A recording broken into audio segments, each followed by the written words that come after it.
karena tempat ini disebut sebagai tanah datar. Jadi tanah datar ini yang dimana secara untuk dunia mistis ini, tanah datar ini adalah tanah tempat persinggahan para gaib, para sesepuh. Kadang si ular itu berbentuk gede banget itu melihatnya. Itu tuh sosok memang ular, benar-benar ular hewan yang tinggal di sini atau jelmaan gitu. Kata ada yang lihat juga nih Kang. Saya nggak pernah lihat, cuman ada memang infonya ada sosok nenek-nenek Kang di sini. Terus ada juga yang sering ngelihat sosok cewek lah bisa bilang, si Neng Gelis, atau Cice juga sering Kang di sini.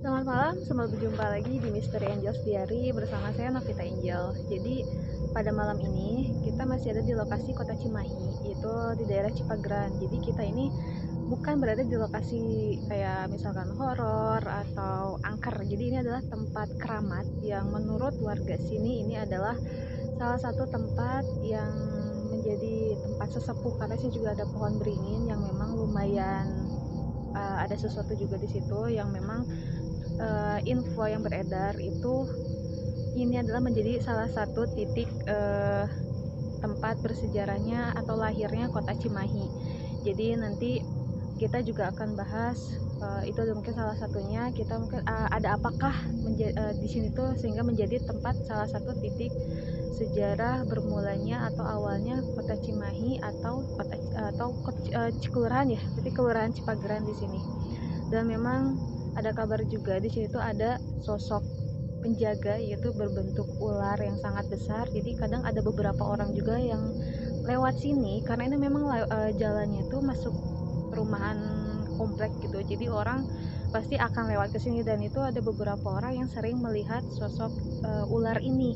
Nah, siapakah ular ini? Dan nanti kita akan coba kaji lagi atau kita cari info lagi dengan siapa yang ada di sini atau sosok apa yang di sini, siapakah sosok ular tersebut, dan mungkin kita juga bisa menggali sedikit atau banyaknya sejarah tentang Kota Cipagran atau lebih besarnya Kota Cimahi. Dan sebelum penelusuran, mari kita berdoa dulu sebelumnya dan akan dipimpin oleh Om Bob. Kita panggilkan, ada Kang Riki, ada Kang Riko, Kang Maya, Kang Obi, dan Om Bob. Kita mulai berdoa dulu aja sebelum penelusuran.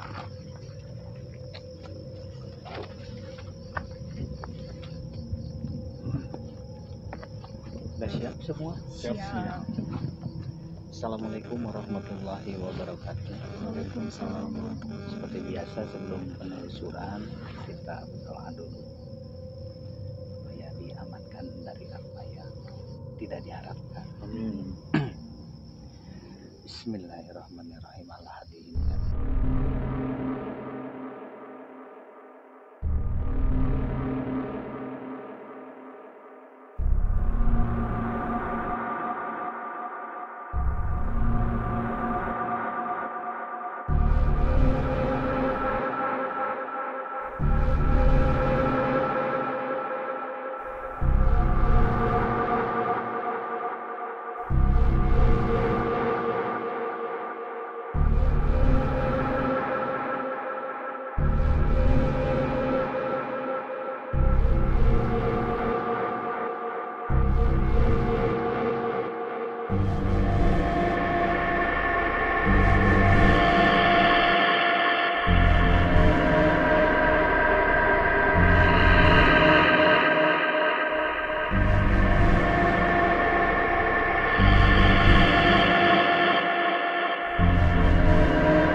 Jadi kita lagi ada di titiknya, atau ini adalah pohon yang dibilang orang adalah keramat. Jadi ini pohon beringin yang memang dulu itu sebelumnya memang ini rimbun banget pohonnya, tapi kita juga nggak tahu, mungkin ada yang numbang si pohon ini atau dia numbang sendiri.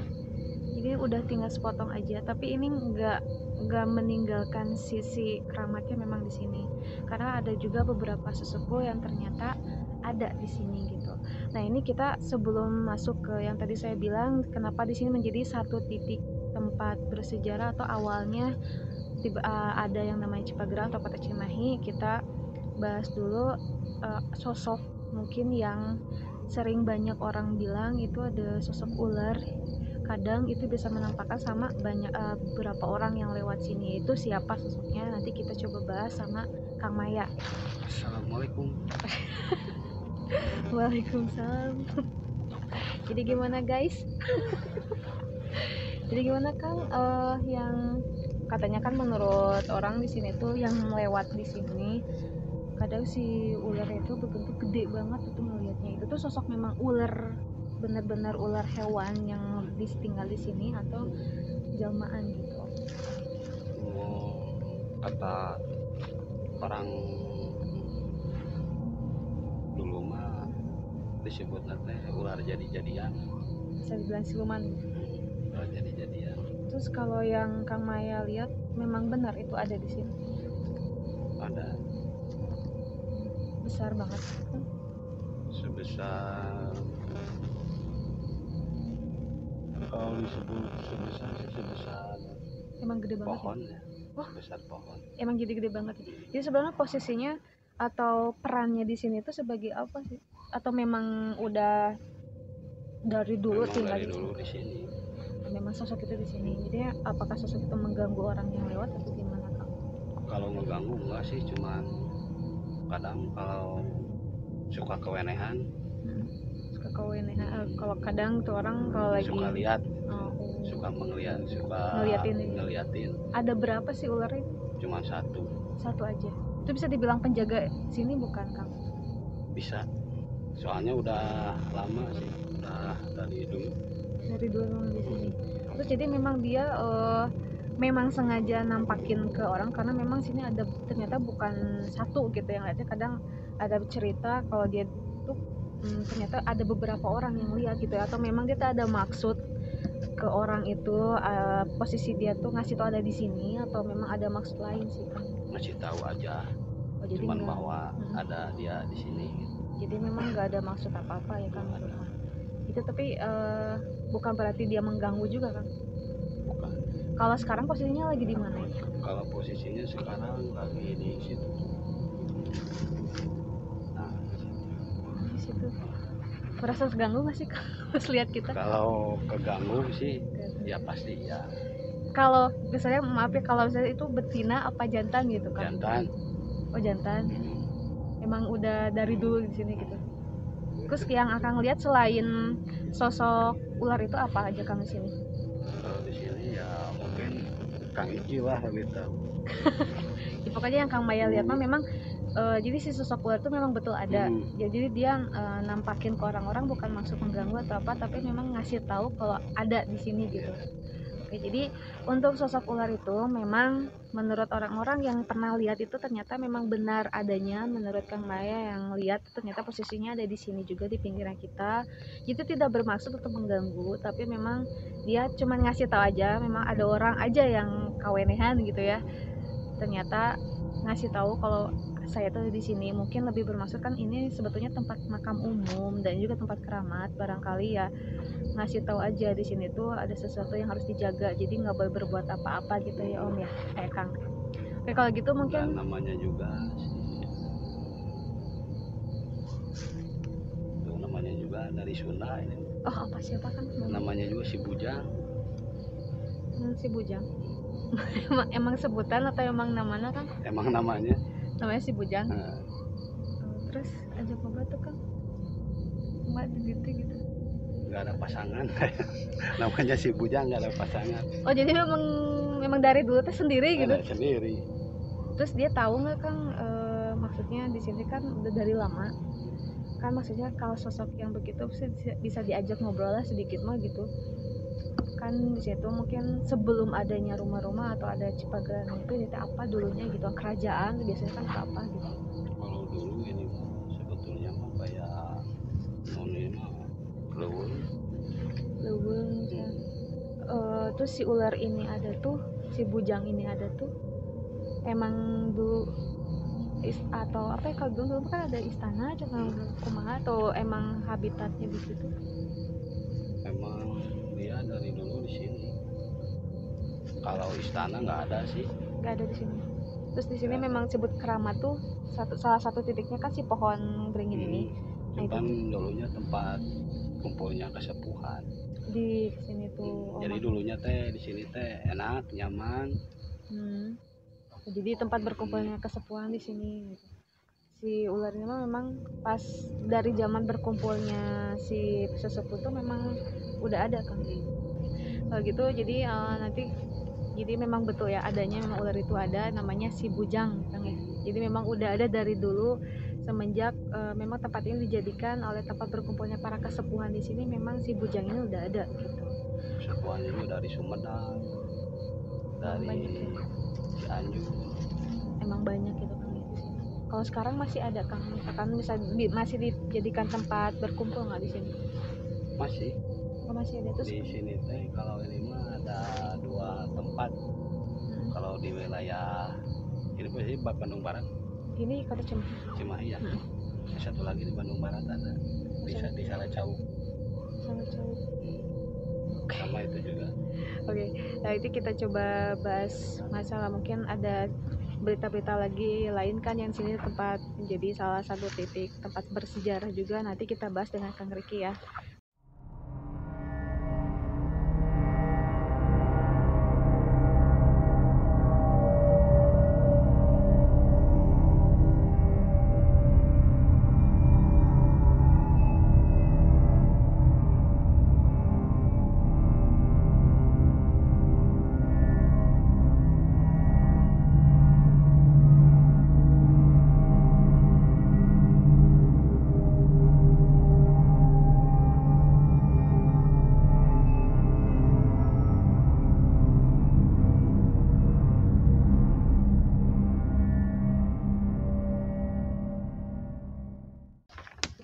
Jadi sekarang saya lagi bersama Kang Riki. Jadi rencananya kita mau bahas kenapa lokasi ini atau pohon beringin ini menjadi salah satu titik tempat berawalnya kota Cimahi ini ya, atau apa yang disebut Cipageran, Kelurahan Cipageran ini. Nah, ini kita bahas sama Kang Riki apakah kenapa ini menjadi titik sejarahnya, ada apakah dulu di sini gitu.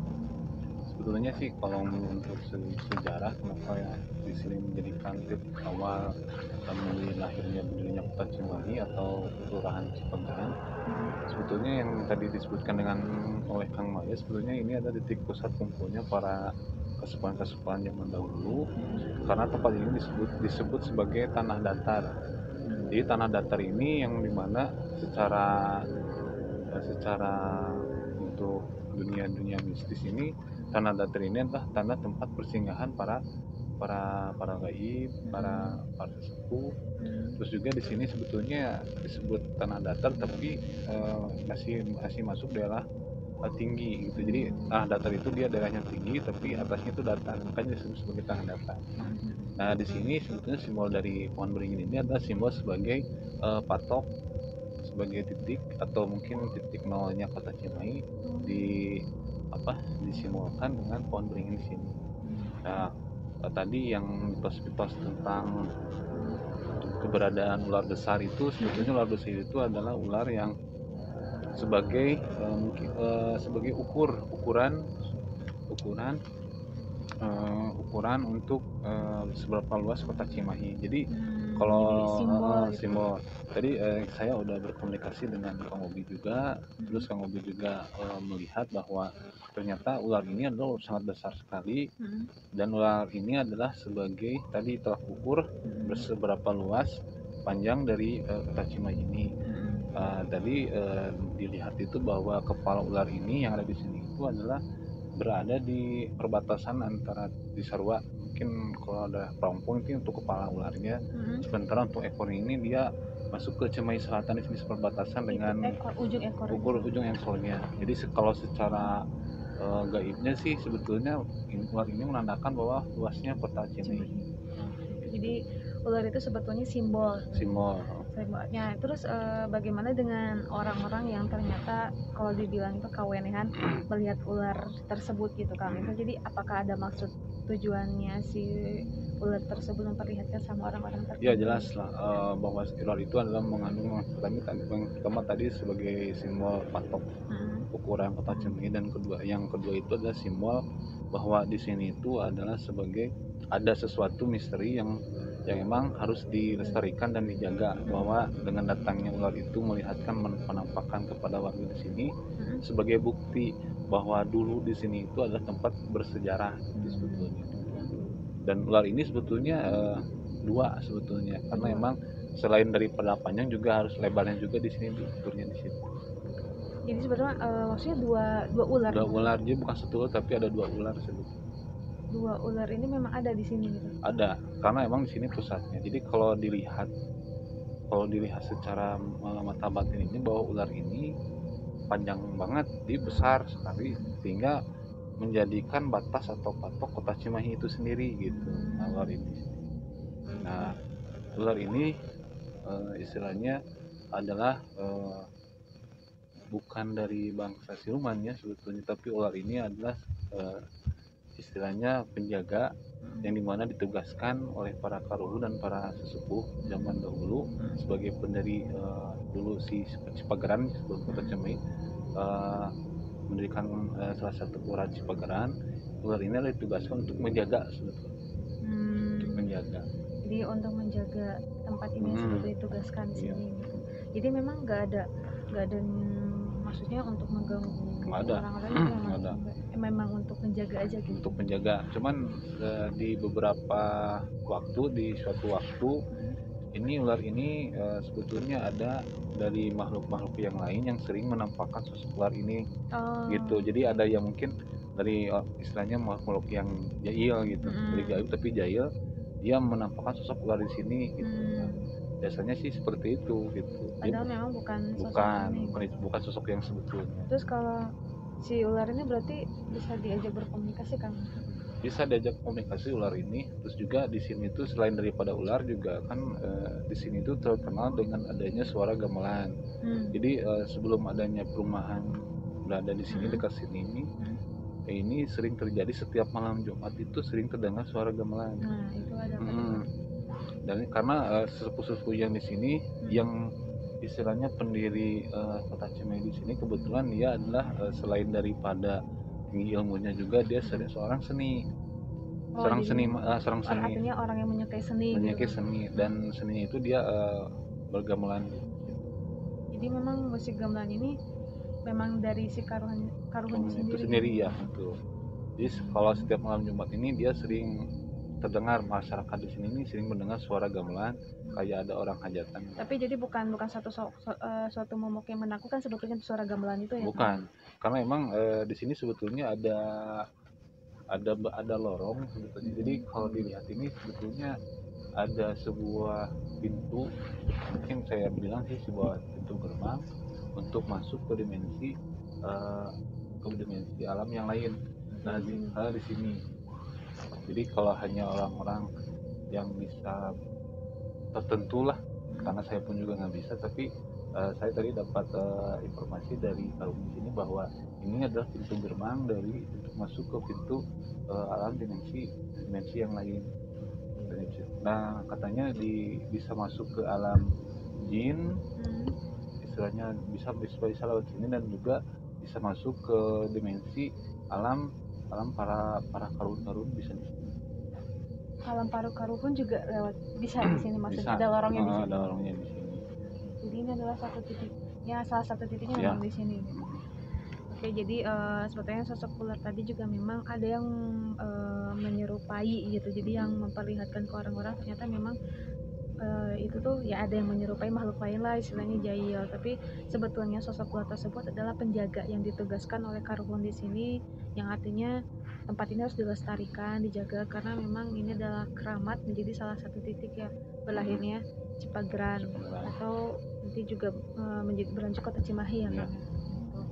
Nanti mungkin kita akan mencoba berkomunikasi entah itu dengan sosok-sosok jail-jail yang ada di sini, atau sosok-sosok kalau kita beruntung mungkin Karuhun, jika ada yang mau kita juga pengen ngobrol ya Kang ya, lebih jauh masalah sejarahnya titik awal kota Cimahi ini.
Tadi kan kita lagi ngebahas masalah sesepuh atau orang-orang yang tadi kita bilang sosok ular yang sebagai penjaga di sini. Nah, kita mau ngobrolin, mau bahas. Tentunya kita nggak, walaupun tempat keramat sekalipun, pastinya tentu ada sosok yang biasa kita temuin setiap kita penelusuran ya. Nah, kita bahas tentang sosok-sosok dibilang jahil lah ya gitu, sama Kang Riko. Biasanya itu kan spesialisnya Kang Riko. Nah Kang, di sini ada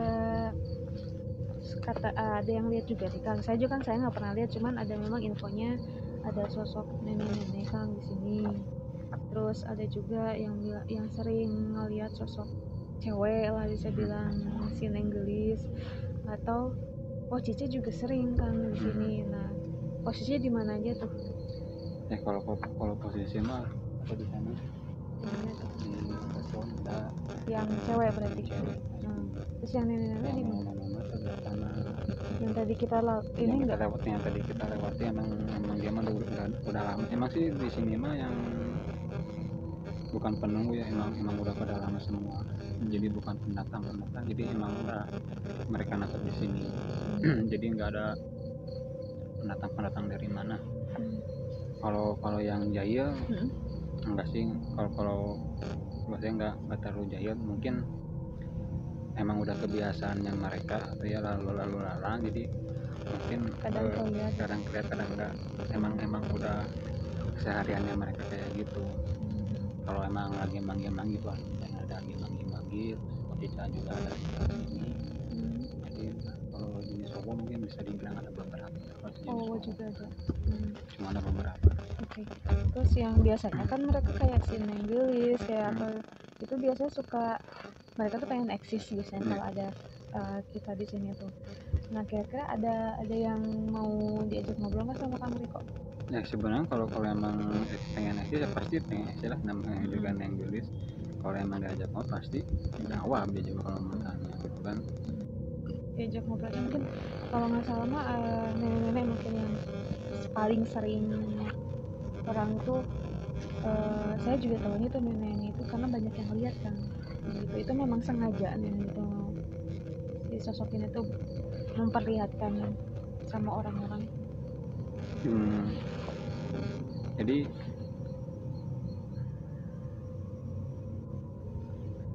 enggak juga sih, jadi enggak ke semua orang gitu dia kayak gitu, cuma orang-orang yang tertentu, terus ditambah cuma pas lagi orang lagi jalan pas dia ngelamun. gitu. Mungkin jahilnya dia juga ada sih, mungkin kayak yang gelis juga pas di jalan yang gang kecil, mungkin dia juga, mungkin kalau nggak salah ada yang kepegang sama dia apa. Mungkin sosok yang jahilnya mungkin bisa dibilang ada satu atau dua lah yang sosok emang benar-benar jahilnya gitu. Tapi kalau nenek-nenek itu mah nggak terlalu sih. Bisa digambarin nggak sosoknya tuh kayak gimana gitu? Yang mana? Yang nenek ini. Kalau yang nenek itu mah mungkin mana ya, tingginya mungkin kayak saya gini ya, tingginya mungkin agak kebongkok dikit, rambutnya panjang mungkin ya, mungkin dengan wajah gila gitu ya, nggak tahu gila, Banyak luka gitu. banyak luka kayak apa ya, borok-borok kayak gitulah. Mungkin, tapi saya juga nggak tahu dia kenapa, mau punya penyakit apa, mungkin kenapa, saya nggak bisa terlalu dalam karena bukan jadi nggak mau sama saya gitu. Jadinya nggak mau berkomunikasi. Ya. Oh, yang kayak gitu juga bisa pilih-pilih ya kalau mau berkomunikasi sama siapa gitu. Dia pilih-pilih gitu. Enggak sih, kalau pilih-pilih enggak gitu ya. Cuma kan biasanya kalau dia streknya ngobrolnya sama dia, otomatis semuanya pasti dia diomongin. Tempatnya ini kayak gimana. Tapi kalau ditanya secara fakta ya Nggak mungkin mau. ya jadi terbatas-batas kan ngomongnya, jadi apa ya istilahnya, infonya benar atau enggak gitu kalau tanya secara fakta kayak gitu. Oke, jadi memang sosok yang paling ikonik ini di sini tuh sosok nenek ini. Jadi sosoknya itu rambut panjang ya, agak bongkok karena mungkin udah tua juga. Terus badannya tuh kayak penuh luka, kayak borok gitu. Jadi ya mungkin nantilah kita mudah-mudahan bisa berkomunikasi dengan siapapun yang ada di Mungkin sini. ntar sama Kang Obi atau sama Kang Nanti Adiki kita coba ditanya, mungkin sama bisa Kang Obi. dipakai mediator gitu kan.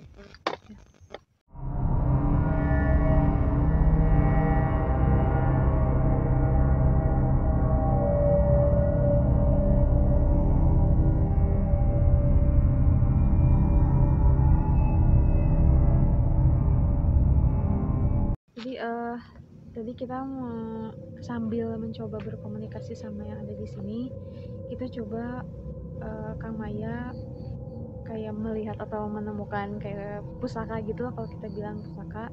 Nah, nanti kita coba mau ada penarikan pusaka sama Kang Maya. Ya.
Jadi sebelumnya kita kan memang mau penarikan mustika atau pusaka.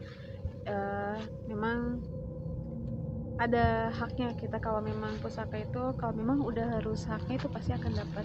Cuma masalahnya memang ini kita ada haknya memang untuk yang kita di sini, tapi harus ada izinnya atau orang yang dianggap berpengaruh sama tempat ini. Itu memang kita juga sudah tahu ya orangnya siapa. Mungkin untuk penarikan mustika ini atau pusaka ini kita harus tunda dulu menunggu orang tersebut hadir di sini, atau dia juga ya memang sih kita kalau izin sih memang sudah dapat izin dari beliau, cuman memang beliau harus ada di lokasi ini gitu. Jadi untuk penarikan mustika atau pusaka ini kita mungkin di hold dulu gitu. To be continue. Jadi untuk ada sesuatu yang memang mau disampaikan itu nanti lewat Kang Obi ke salah satu tim dari kita.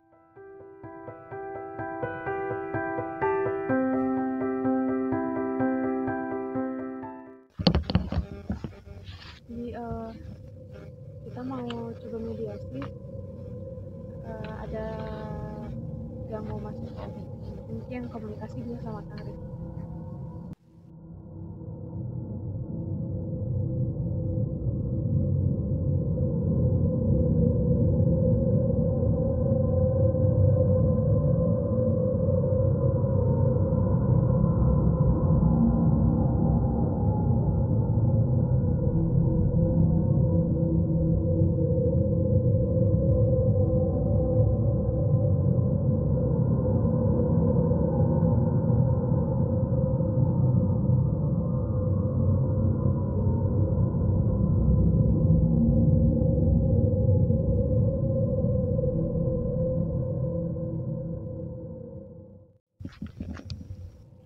Assalamualaikum.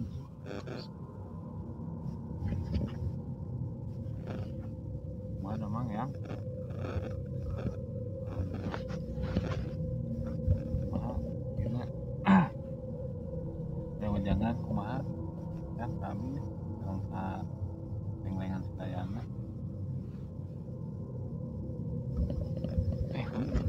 Namina yang itu senang yang terang lagi.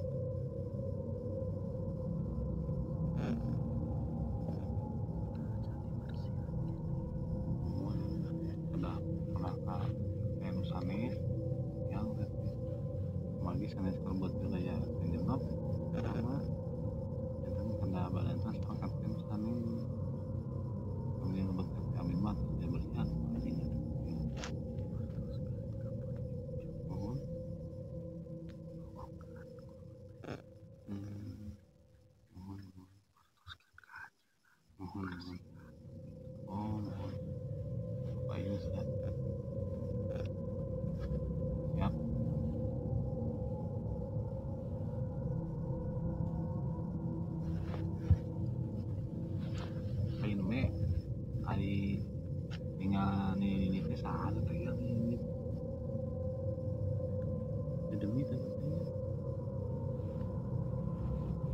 jalur pisahnya dengan ini ya no lingkungan dia gitu terus ngaku kayaknya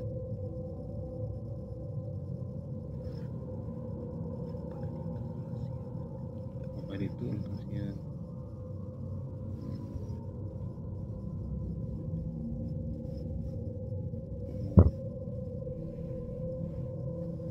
ukuran itu tempat iya nyayang katanya tempat kumpulnya sepuh-sepuh ya.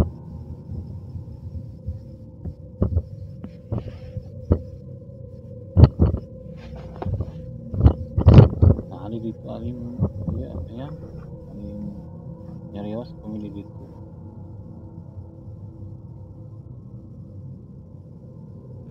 nah yang dia itu nyarios di tengah jalan saya mah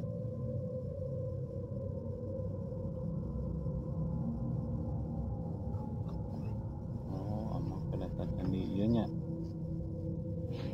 mohon insyaallah mohon yang amok dunia ini yang alhamdulillah yang nama terus tepati ya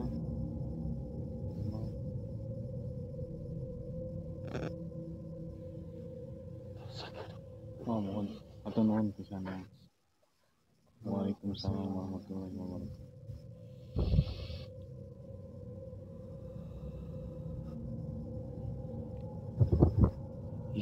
Kamu sudah bisa sendiri sekarang? Bisa. Bisa. Bisa.